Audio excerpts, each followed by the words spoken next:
Honorable Dr. Goingman, Secretary for Food and Health, President Matheson, Professor Chow, Professor Zhang, distinguished guests, ladies and gentlemen, good evening, and welcome to the Hong Kong Distinguished Lecture.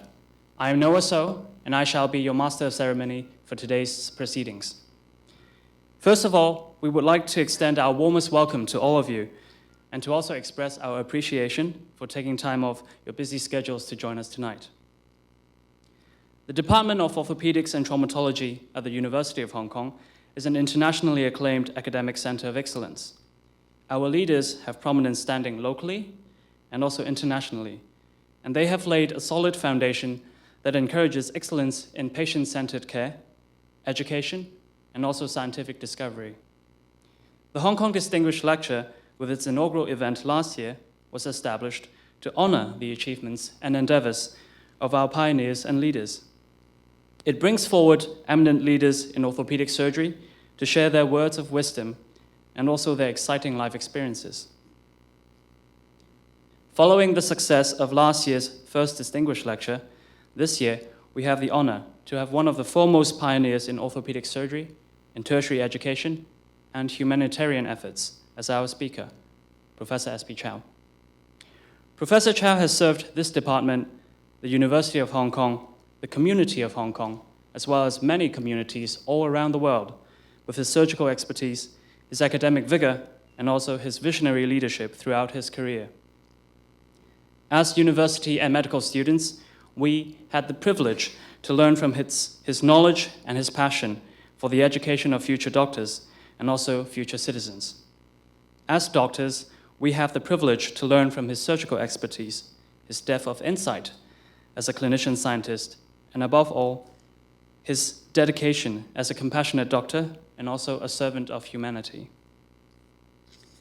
His passion for the education of our future generation and his commitment to humanitarian efforts have inspired others to follow in his footsteps and encouraged many to enter into and then to think beyond the horizons of academia and science.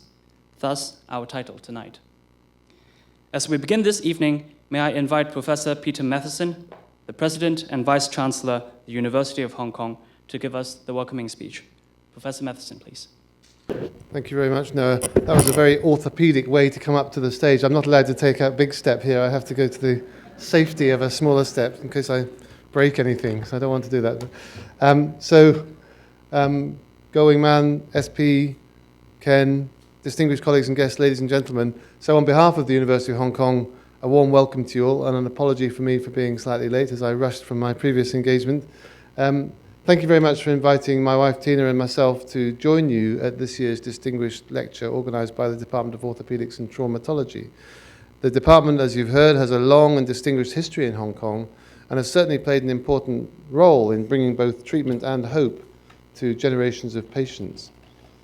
In my experience, orthopaedic surgeons, unlike some other medical and surgical specialties, are often rather self-deprecating, describing themselves as carpenters or bone fixers, etc., and pretending to be simple souls, doers rather than thinkers. I don't think that's ever been true, but it's certainly not true today. Orthopaedics is a very sophisticated subject, making novel and brilliant use of modern technologies, basic science, genetics, tissue engineering, etc. My own family, our family, has great cause for gratitude to orthopaedic surgeons. Our daughter had complex orthopaedic surgery on both legs at Great Ormond Street when she was 14, and our son had a badly damaged leg repaired by skilled orthopods in Switzerland after a skiing accident during his gap year between school and university. Since I've lived in Hong Kong, I've been really struck by how many significant posts in society are held by orthopaedic surgeons. As well as Going Man, we have York Chow, John Leong, and of course SP Chow himself, who I'll come to in a moment. Now, I'm a physician, and physicians like to make jokes about surgeons. So I have to make a joke about an orthopaedic surgeon. And the joke is, how do you hide a £50 note, or maybe it should be a 500 Hong Kong dollar note, from an orthopaedic surgeon? And the answer is you put it in the patient's case notes. This is followed up by saying, how do you hide a £50 note from a plastic surgeon? And the answer is, you can't hide a £50 note from a plastic surgeon. And so to SP Chow.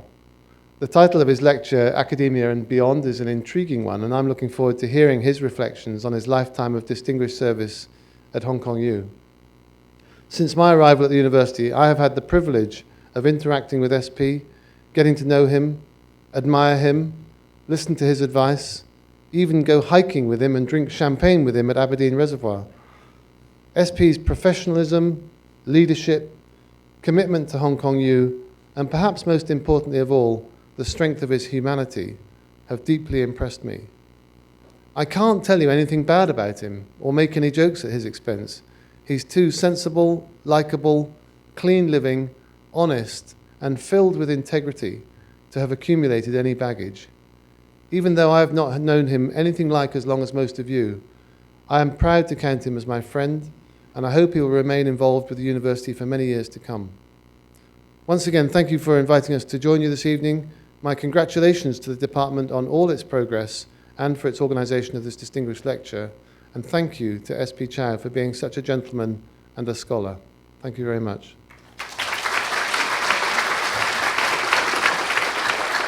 Thank you very much, Professor Matheson. May we invite Professor Kenneth Zheng, Jesse Ho Professor in Spine Surgery, Head of Department of Orthopaedics and Traumatology, Li Ka-shing Faculty of Medicine and the University of Hong Kong to deliver the welcoming address. Thank you, Noah. And Dr. Goh, President Matheson, as an orthopedic surgeon, I am allowed to take the step up the stage like that. But it does give me a great deal of pleasure to introduce my teacher and mentor, Professor SP Chow. Now, Professor Chow graduated from the University of Hong Kong in 1968.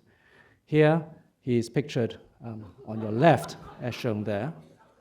That's not the funny part yet, so but I'm glad that you're already laughing. Now, he joined the Queen Mary Hospital in 1970, and you can see here, he's pictured in the back row. So he worked his way to the front row and became chair professor at the University of Hong Kong in 1990. And of course, last year, he received the Long Service Award for his staggering 45 years of service to Queen Mary Hospital. Quite an achievement. Now, of course, Professor Chow is a hand surgeon, and he trained in hand surgery from the best of the best, Dr. Swanson, for those who would know this field well, in Michigan in 1977. Since his return from his training, he immediately established a microsurgery and biomechanics lab whereby he could practice and also teach others the art and skill of microsurgery and hand surgery.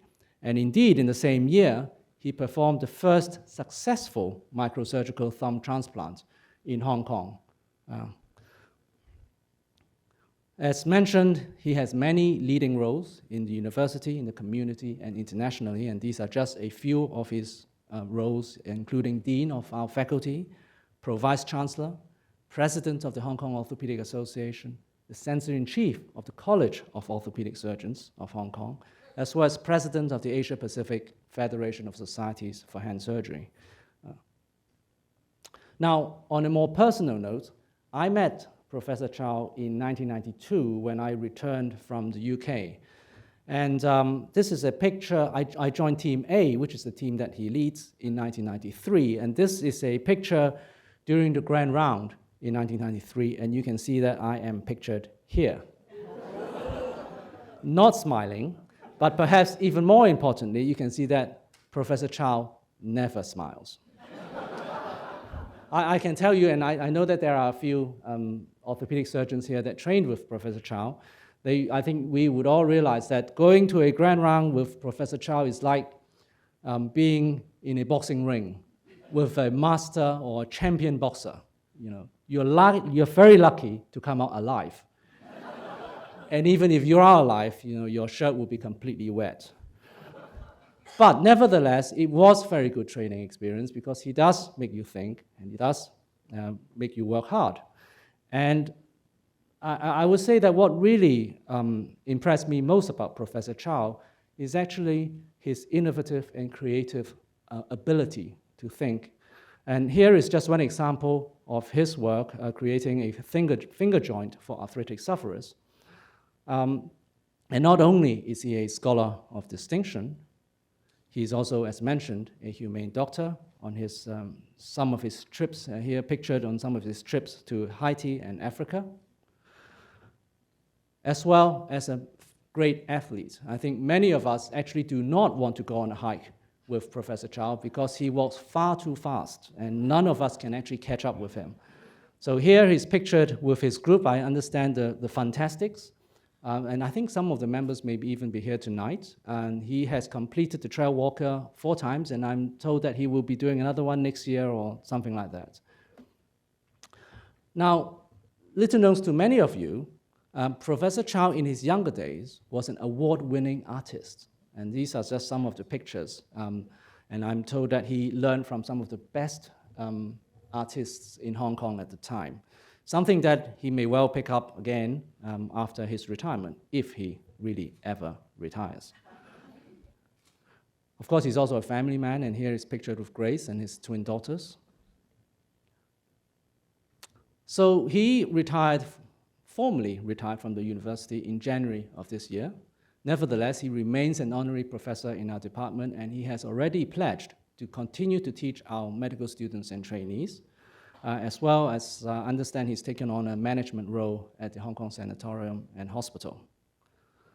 So without further ado, I'd like to invite Professor Chow, the multifaceted Professor Chow, I should say, to deliver the 2015 Hong Kong Distinguished Lecture entitled Academia and Beyond. Professor Chow.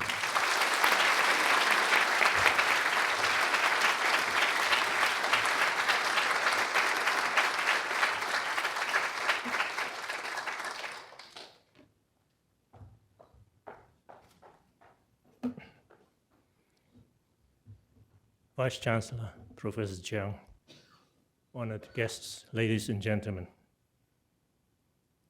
My life and career have been shaped by 2 passions, which have swept me from here to there, all over, sometimes very close to heaven, but very often to the darkest corners of inferno. As a young child, I was repeatedly confronted with the horror of death when my grandmother lapsed into coma because of overdose of insulin. When the doctor came and gave her an injection of glucose, she would wake up immediately. So I thought being a doctor was being immortal. So becoming a doctor had been my dream ever since. Nevertheless, the fear of death haunted me for the next 40 years. In search of the meaning of life and death, I stood at the very verge of despair twice. It was my second passion that had saved me. My father passed away when I was 3 years old, and our family had to face some rather adverse situations. Yet, I have received from the people around me encouragement and love, in particular from my teachers.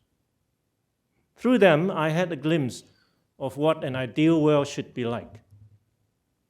Trying to help to build this paradise on earth became my second passion.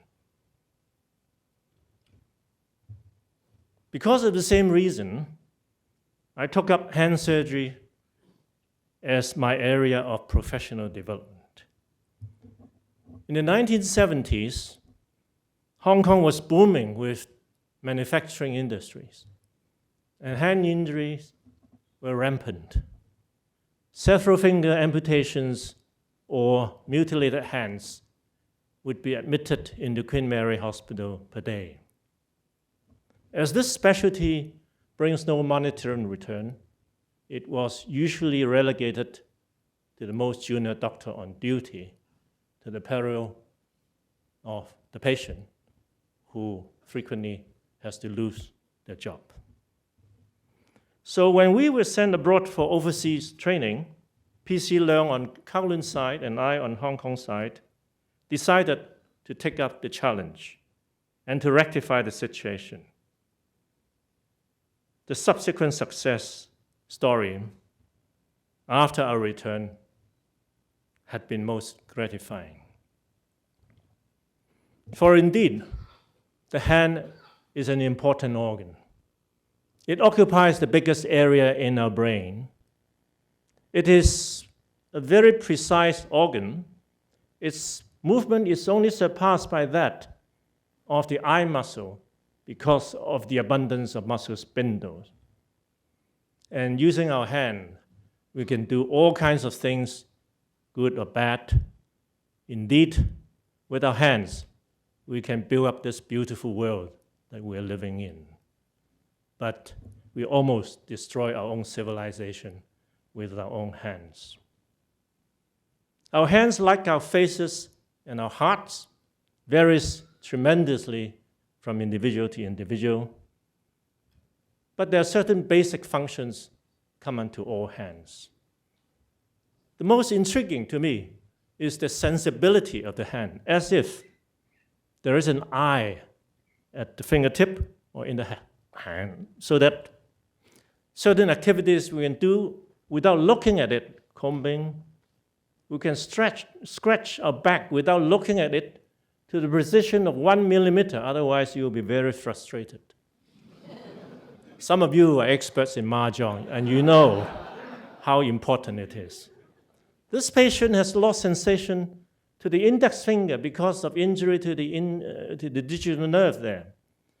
3 weeks later, his function will shift to the middle finger in daily activities because without the sensory feedback, he has amputated his own finger at the brain, forgotten about it. This phenomenon is known as autoamputation. Now, coming to movement, to do basic functions, opening of the hand and closing. When we open our hand, the fingers can reach out and move from side to side much better than when we close our hand, during which the joints are stabilized and any object in our hand will not be wobbly. This is due to a funny or interesting arrangement of the ligaments, which are inserted offset as collateral ligaments, so that they will be tightened when the joint is bent, and therefore the joints will be stabilized. So you see how beautifully the function and anatomy interplay with each other. In anatomy, there is a law known as Hilton's law, which states that a nerve which innervates a joint also supplies the muscle moving that joint and the skin overlying that joint. Now, in this movement, the precision grip, such as writing, look at the hand. It is controlled by the thumb, index, and ring finger with the muscle from the thinner eminence, the 2 lumbricals to the index and the middle finger, and the flexor, and then the skin area, 3.5 fingers. All these are supplied by the median nerve. This shows how beautifully Hilton's law works here. When we start grasping things, the ulnar nerve also comes in on the ulnar side, again showing beautifully the Hilton's law. As we are grasping things, we hold things in an oblong way through the first web space in order to stabilize the object in our hands. In fact, years ago, 30 years ago, people were talking about wrist movement as dorsiflexion and palmar flexion. But I told them this is wrong because it has to go through the first web space. The actual plane of movement of the wrist joint, in fact, is dorsal-radial flexion and ulnar ventral flexion. Now, if you look at the ligaments of the wrist joint, they're extremely complicated. But if you remember that axis of movement, the important ligaments are actually arranged here and here, so that these are the actual collateral ligaments, not this two. So with this as the axis, everything becomes symmetrical. Dr. Schneider, a long time ago, in the 1930s, analyzed the muscle distribution across the wrist joint, which shows that, again, the strong muscles are lined along this plane, which means that that's the true axis of movement. The sloping of the distal again, actually correlate very well with this plane of movement. In our anatomy textbook, we know that there's something known as a carrying angle. When in the anatomical position, there is an angle at the elbow as if the forearm is swung outward. Now, this would never happen in functional status, because if you carry anything of any weight, it would twist the forearm into the mid-prone position, and the whole upper limb becomes a straight line. So this is the actual axis of movement, the actual functional axis of movement of the whole upper limb. Our hand is extremely adaptable because it can cup on any object that we want to grasp. This is due to the different arches of the hand. In our palm, there is a transverse arch so that we can adapt to the object. There is also a longitudinal arch from the palm all the way to the finger. That very few people realize that our finger themselves are extremely adaptable because it can curve and contain each segment within the proximal segment to form a helix like this, so that objects of different diameter can adapt to our palm. Now, this phenomenon is seen in the animal kingdom, in the plant kingdom, in the galaxy of the sky, and if you start measuring the length of each segment, the ratio comes to amazing Fibonacci ratio, the Da Vinci Code. The thumb is even more adaptable.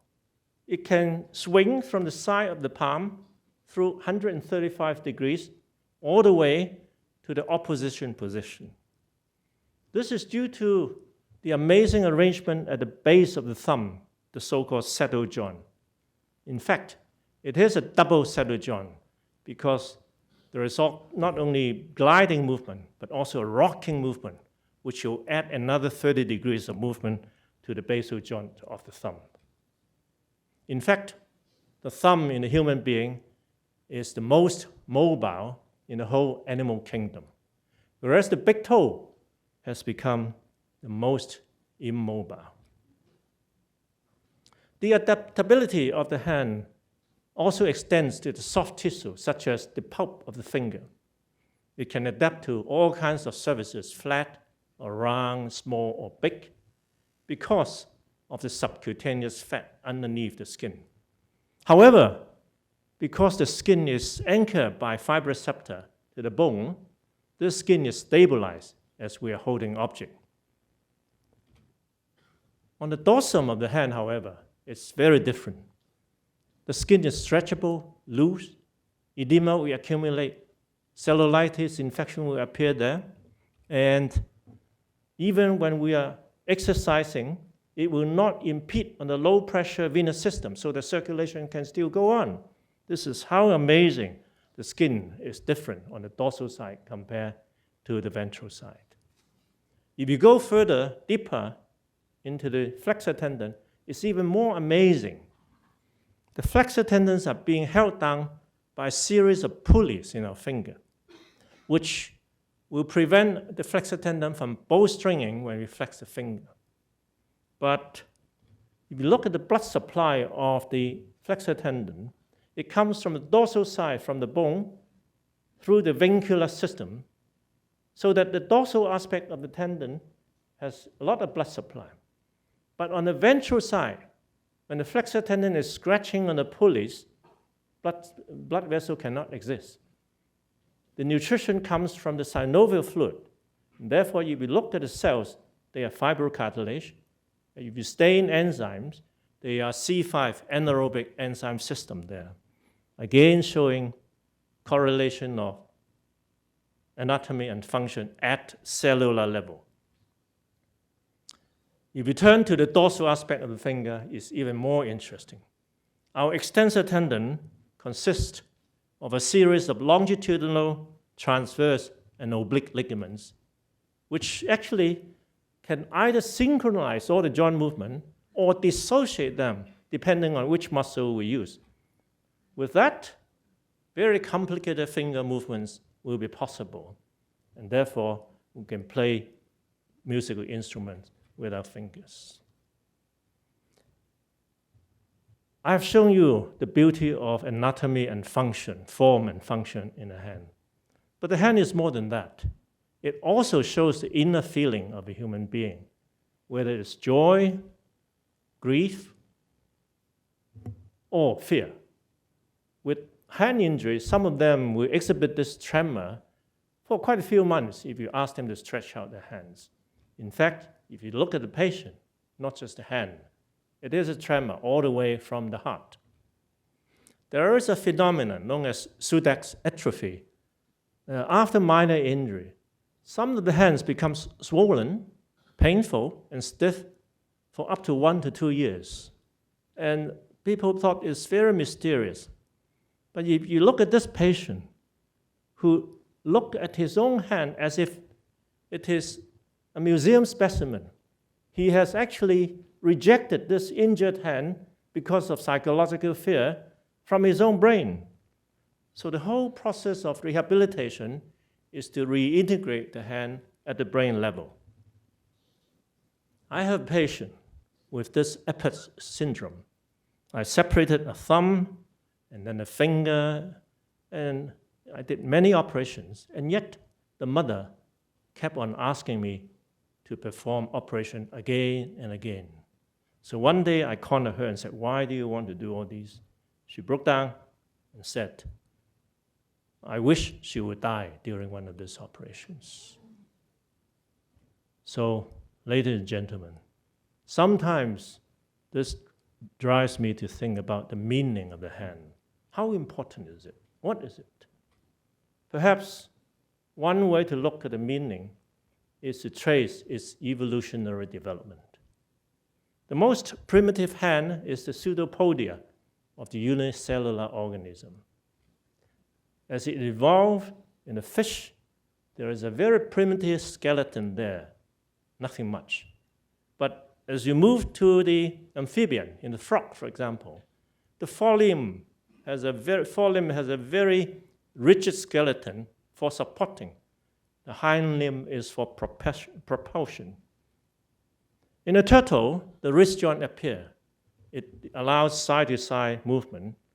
But the forearm has 3 bones. The pisiform bone is long, so that pronation and supination will not be possible.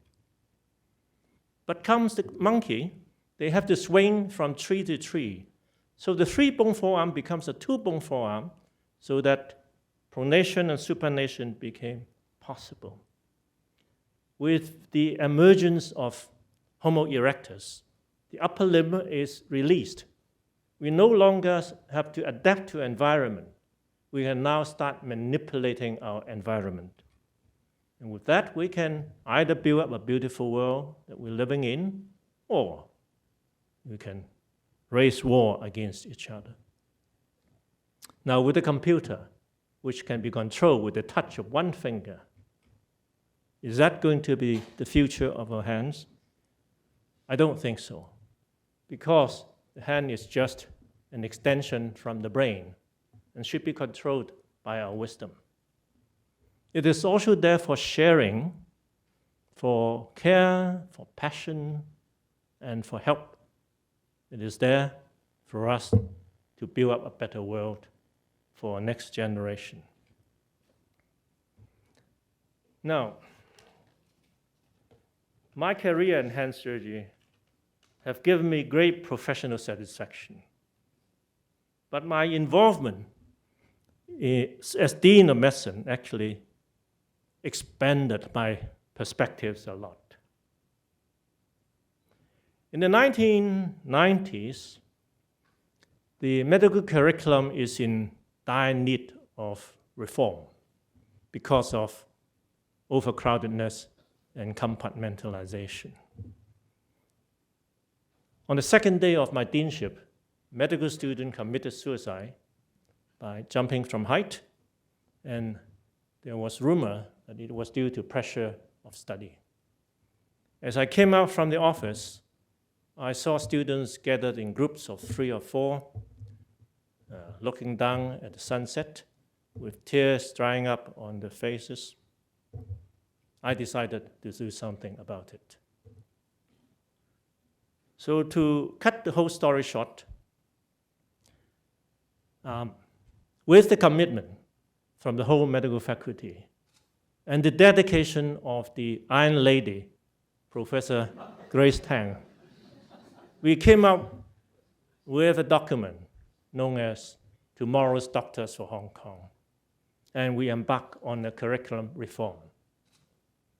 Now, what is important is not the new curriculum or the problem-based learning, but the important thing is that medical education now occupies center stage once more, that it is coordinated, and that it has regained an organic evolution. The latest edition of medical humanities in our curriculum testifies to this dynamism. We also started collaborating with a private hospital, the Hong Kong Sanatorium and Hospital, in providing student education in a private hospital setting, something which I thought is long overdue. So in 1995, when I met Dr. Walton Lee from the Hong Kong Sanatorium and Hospital, he had come back from the UCLA system, and he immediately clicked with my vision, because Hong Kong Sanatorium had the Mayo Clinic of China in mind when they founded. So we quickly arranged for a medical student to be exposed to this private hospital setting. Subsequent deans actually had further developed collaboration at departmental levels, including postgraduate training. On the research side, we were able to obtain land and $1.5 billion funding to move the medical school from the Li Shi Fund site to its present location here, thus building up a very strong base for basic research. It is also very gratifying to witness the establishment of the Department of Nursing Studies at that time and the initiation of the School of Chinese Medicine. Now, while the deanship gave me many happy memories, my involvement subsequently with the senior management of the university were rather disturbing. Well, when Hong Kong U moved from a teaching university to a research university in the 1990s, and then to a multi-university and international university since the 21st century, it had to interact with our community and even international forces.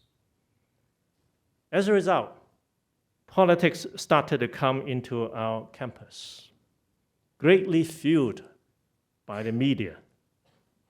This had resulted in the polling incident of the year 2000, the 818 incident of 2012, and the recent events.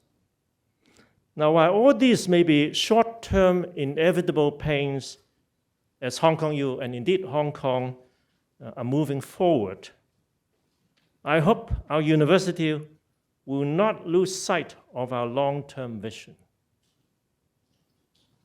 After being attached with my alma mater for over 50 years, and now as senior advisor to the president, let me share with you my vision of Hong Kong U. In the next 20 to 30 years, I believe that Hong Kong U should be shaped by academic mapping, campus mapping, and value mapping. The academic development is driven by two forces.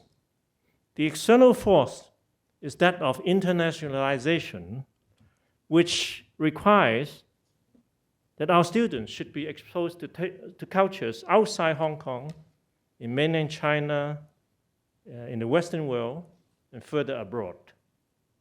A period of elective exposure will be desirable. Harvard has made it mandatory.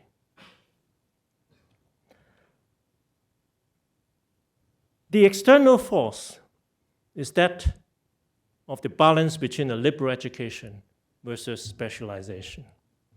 A few years ago, when the Dean of Law told me that his faculty could incorporate the Common Core curriculum with additional specialist elements, and yet without the need for the additional year, I thought he must be joking.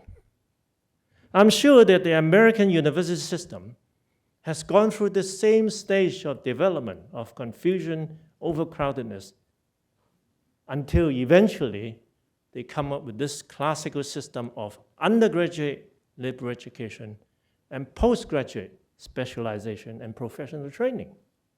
So with this external force and internal force, the academic development for Hong Kong U inevitably has to be an expansion and upgrading of our postgraduate education.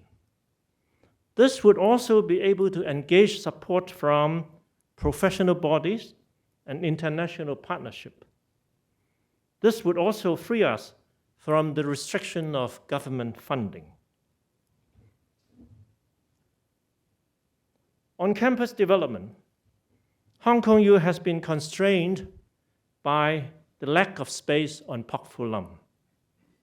I believe that our main campus, centered around Lok Yew Hall, should remain as the focus for liberal education. Very similar to a College of Arts and Science at Harvard.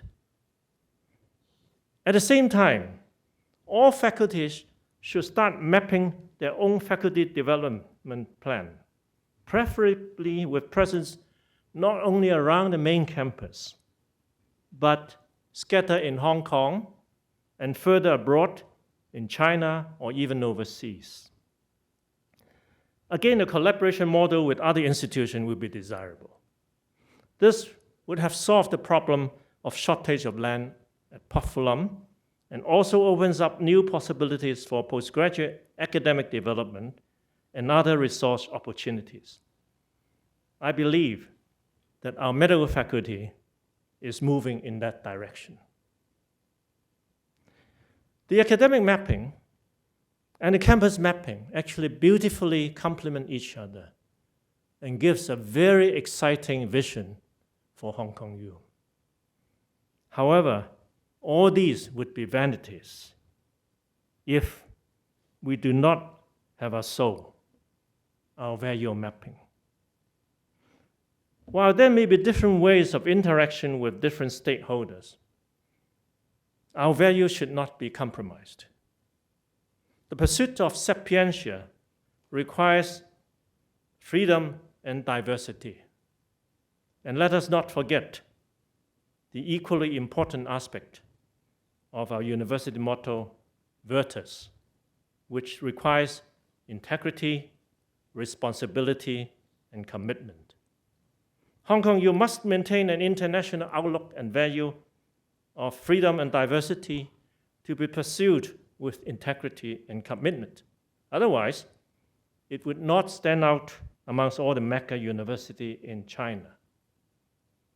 In the long run, history will tell that this perhaps will be the greatest contribution of Hong Kong U to Hong Kong, China, and the rest of the world. This is being constantly bombarded by short-term political considerations from all sides that are becoming increasingly upsetting. The best guarantee for our institutional autonomy lies in the commitment from the whole university community and the integrity of the Council and the Senate. It has been 13 years since Hong Kong U implemented the Nine-Nines Report that restructured the governance of the university and tipped the delicate balance between the Senate and the Council. To strengthen the institutional autonomy of our university at this critical stage, perhaps it is time to revisit the Nine-Nines Report. My career in hand surgery and as Dean of Medicine had given me a sense of self-fulfillment and an opportunity to contribute to society. However, the most direct and challenging way for altruism were my voluntary work in developing countries. 40 years ago, I had a strange dream in which I seemed to be walking into a leprosy village in Africa. A little child, all naked, with ulcers on the face covered by flies, was staggering towards me with open arms. At that moment, I just could not hold back, but embraced this child tightly, and tears began to flow down my faces also. And at that juncture, I woke up, still with tears on my face. But there was a very strange feeling and some ringing music in my ears, as if I was in paradise. Now, this passion has brought me to all the different continents for voluntary medical services. I have since placed a paper card against my desk at Queen Mary Hospital with the words of Khalil Gibran written down. And all knowledge is vain, save when there is work, and all work is empty, save when there is love. And then Khalil Gibran continued to describe what he meant by working with love. When the Sichuan earthquake happened in 2008, I was extremely moved by my younger colleagues who went to the disaster site at the first instance. And I have dedicated a few words in appreciation for these young people. And what is it like to work with love?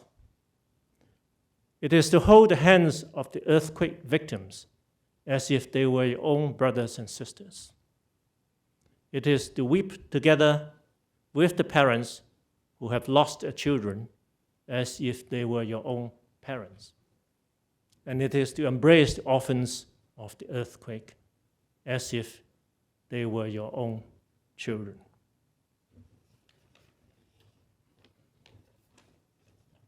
Medical service, education, and even voluntary work have its limitations when faced with the ultimate challenge.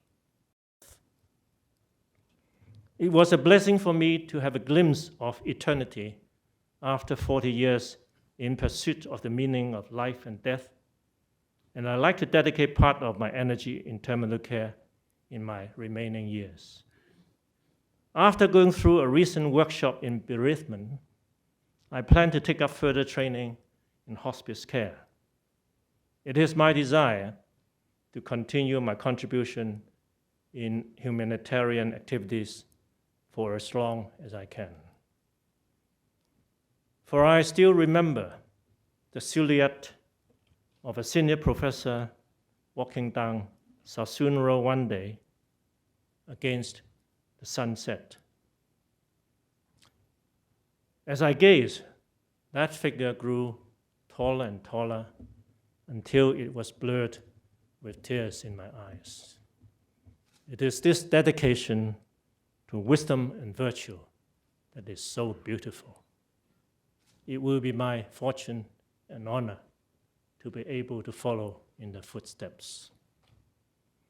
And I still remember one day when we were young, wonderful morning in May, I told you, Hong Kong you, I love you, when we were young one day. Thank you. Thank you, Professor Chow. Inspirational and insightful sharing.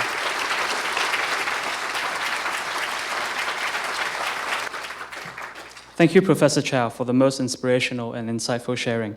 May I now invite Dr. Jason Zheng, Clinical Assistant Professor of our department, to deliver a vote of thanks.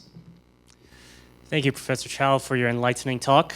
I think most of us at the department actually has heard many stories about your clinical and academic accolades, but this is probably the first time we learned about the trials and tribulations that you have faced as an administrator and an educator. I think I, myself, and all current students and graduates of the University of Hong Kong must thank you for your dedication to the university and the way that you have propelled our curriculum into a level of excellence.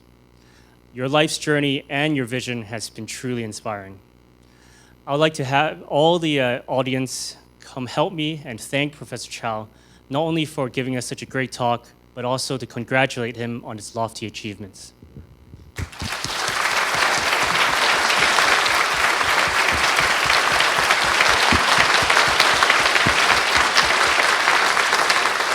I would now like to invite Professor Chow back on stage, and also to invite Professor Kenneth Zheng to present a token of appreciation to Professor Chow.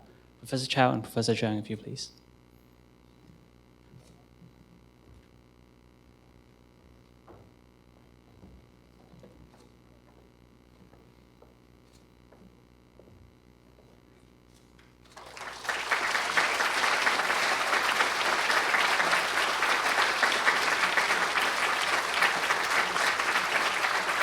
Thank you, and please remain on stage.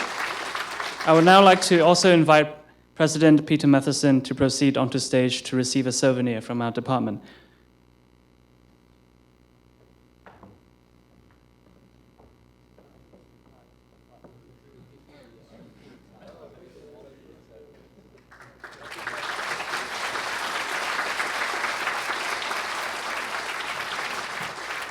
Please remain on stage for a group photo. Thank you.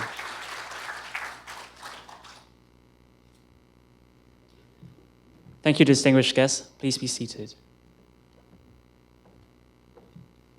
As we draw to a close, I would like to thank you once again for your participation in the distinguished lecture.